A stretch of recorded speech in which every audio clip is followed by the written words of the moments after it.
হ্যাঁ, আমরা মারপিটে বিশ্বাসী নয়, আমরা সহনশীলতায় বিশ্বাসী। ঠিক আছে, মারপিট করে উচ্ছৃঙ্খল করে লাভ নেই। গুড, ধন্যবাদ। তোমাদের কি হ্যাঁ বলো, কি হচ্ছে এখানে? ফ্রি ফায়ার খেলার জন্য মাকে মেরে দিয়েছে। কে মেরে দিয়েছে? তো খুব ভালো কাজ করেছে নাকি? তুমি মাকে মেরেছো ফ্রি ফায়ার খেলার জন্য। ফ্রি ফায়ার তো আজকে যুব সমাজকে পুরো জাহান্নামে রক্ষা নিয়ে চলে যাচ্ছে।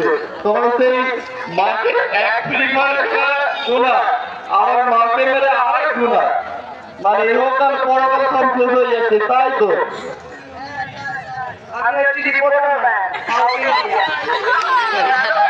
আজকে আপনারা দেখতেই পাচ্ছেন ফ্রি ফায়ার খেলার জন্য মাকে মারছে। যেই মা তার সন্তানকে 10 মাস 10 দিন পেটে জন্ম দিয়েছে। এই পড়াশোনার কথা বলতে বেড়ে থাকে, সমাজ তো নষ্ট হয়ে গেছে। আজকে ফ্রি ফায়ার জন্য আজকে একটা রিপোর্টারও খুব সমাজকে নষ্ট করেছে, ভালোটা তুলে ধরতে পারেনি।